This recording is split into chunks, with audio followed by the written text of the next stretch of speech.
요한계시록 2장 12절에서 17절입니다. 버가모 교회에 보내는 말씀입니다. 버가모 교회에 나타난 예수님은 좌우에 날성검을 가지신 분입니다.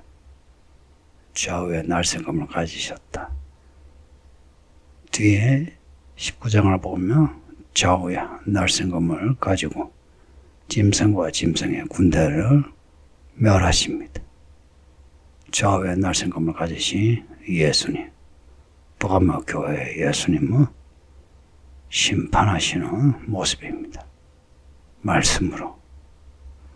13절 보면 내가 어디에 사는지를 내가 아노니, 예수님이 아신다는 말씀을 자주 합니다.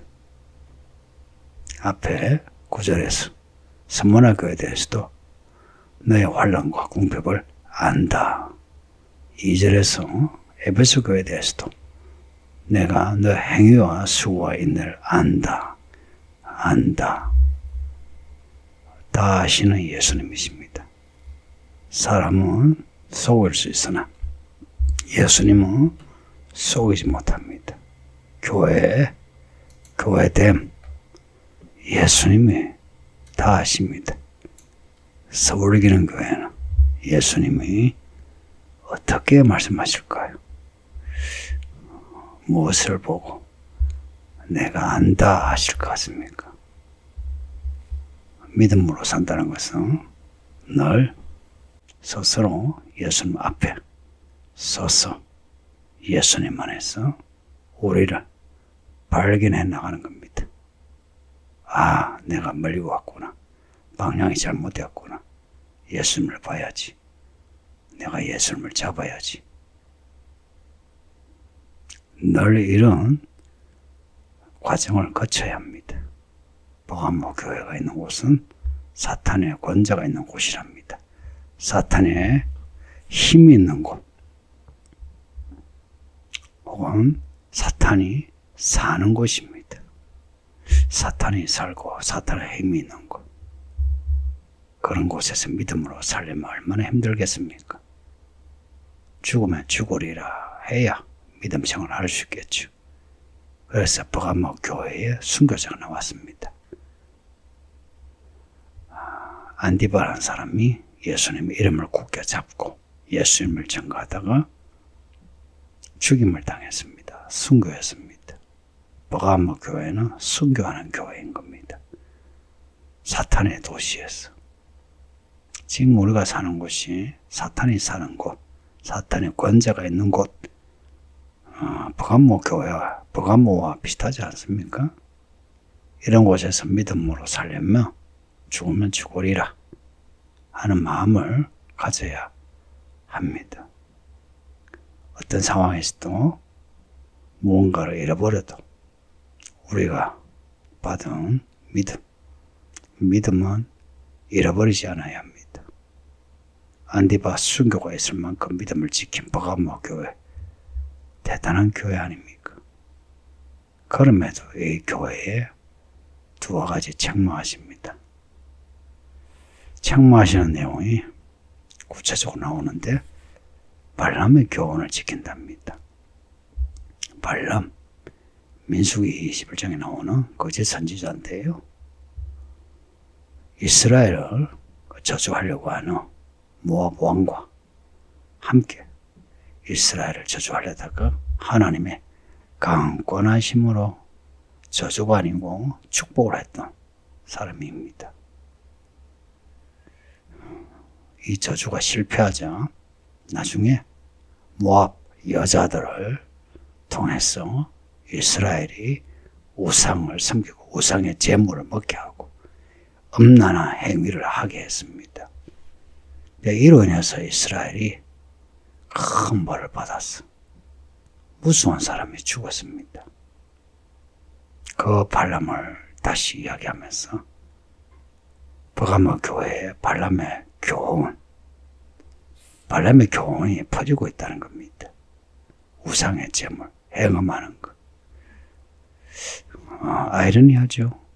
순교자가 있는 교회에 우상의 재물을 먹고 행음하는 사람이 있다. 순교한 사람이 있는가 하면 발람의 교훈을 따르는 사람이 있는 거예요. 뒤에 보면 니골라당의 교훈을 지키는 사람도 있습니다. 이 니골라당이 구체적으로 어떤 말을 했는지는 알 수는 없는데 앞에 에베소 그 이야기에 보면 처음 사랑을 잃어버리게 하는 니골라당의 사람들입니다. 가끔 교회에 성장주의가 있습니다. 교회 숫자가 늘어나기 위해서 무슨 수단을 다 써도 된다는 그런 사람들입니다. 나름 교회를 위한다 하지만 자기들을 위하는 거죠. 니골라당의 교훈을 지킨 자들이 있고 발람의 교훈을 지킨 자들이 있다. 안디바처럼 순교한 사람도 있고 교회 안에 다양한 사람이 있는데 순교한 사람도 있고 발람을 따른 사람도 있고 그럴 수 있지. 예수님이 이렇게 넘어가지 않습니다. 발람의 교훈을 지킨 니골라당의 교훈을 지킨 자들을 지적합니다. 그리고 그들에게 회개하라 합니다. 16절에 보면 그러므로 회개하라. 발람의 교훈을 지키는 거 회개하라. 니골라당의 교훈을 지키는 거 회개하라. 회개하랍니다. 회개하라면 회개해야죠. 성도님들, 우리의 모습을 돌아볼 수 있어야 합니다. 사람들과 비교하지 말고 하나님의 말씀을 잣대로 우리 자신을 잴 수 있는 믿음이 필요합니다. 해서 우리가 이 말씀에 벗어난 것, 회개하는 겁니다. 그렇게 하지 않으면 하나님의 심판을 면할 수가 없습니다. 16절 뒤에 보면 내가 너에게 속히 가서 내 입의 검으로 그들과 싸우리라. 19장에 보면 예수님이 백마 타고 입의 검으로 짐승의 군대와 싸우는 장면이 있죠. 이 16절은 19장의 그 장면을 염두에 두고 기록한 게 분명합니다. 회개하지 않으면 예수님이 오실 때에 예수님과 싸우게 됩니다. 회개하지 않으면 예수님의 시온산에 서지 못하고 땅에 남는 죄가 됩니다. 회개하지 않으면 어쩔 수 없이 짐승을 섬기고 짐승의 표를 받게 됩니다. 회개함으로 우리는 우리의 믿음을 지킬 수 있습니다. 발람의 니골라당의 교훈을 따르는 거 회개합시다. 나는 발람을 몰라요, 니골라당을 몰라요 그러죠. 발람과 니골라당을 한마디로 말하면 성경을 벗어나 지식을 따르는 겁니다. 성경 읽으세요. 교회가 이래야 된다, 저래야 된다. 성도가 이래야 된다, 저래야 된다. 이런 소리 하지 마요. 하려면 성경을 읽어요. 성경에서 그 다음들을 찾으세요. 성경에서 찾지 않은 사람들. 전부 발람과 니골라당의 교훈 속에 있습니다. 내 말 잊지 마요. 당신들 회개하세요. 안 그러면 예수님이 당신하고 싸워요. 땅에 남아서 이를 갈면 후회하게 될 겁니다. 귀가 있으면 이 말씀을 들어야죠. 성령이 지금도 우리에게 하시는 말씀입니다. 그래서 회개하고 이기는 자에게는 감추었던 만나를 주신답니다. 흰 돌도 주신답니다. 그 돌 위에 새 이름을 기록한 것이 있나니 무슨 새 이름이겠습니까? 새 예루살렘의 새 이름이죠. 구원입니다. 이기는 자에게 주는 상은 구원입니다. 앞에 선문화 교회에서도 에베소 교회에 대해서도 이기는 자에게 상이 전부 구원입니다. 감추었던 만나, 어디서 많이 봤던 구절이죠. 밭에 감추인 보화. 마태복음 그 5장에 산상복음에 나타난 하나님은 엄밀한 중에 계신 하나님이시거든요. 그래서 믿음이 아니면 하나님을 볼 수 없고 믿음이 아니면 감추어진 만나를 먹을 수 없습니다. 밭에 감추인 부활을 봤나요? 감추지 만나를 보았나요? 그것을 보려면 회개하고 말씀을 따르는 믿음이 있어야 합니다.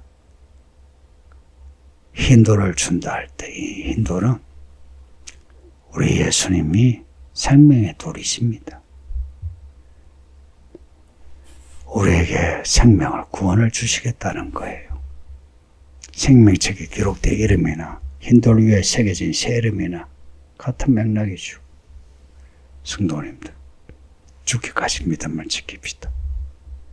성경 말고 다른 말을 하는 거, 니고라당의 교훈, 발람의 교훈 같은 거 조심합시다.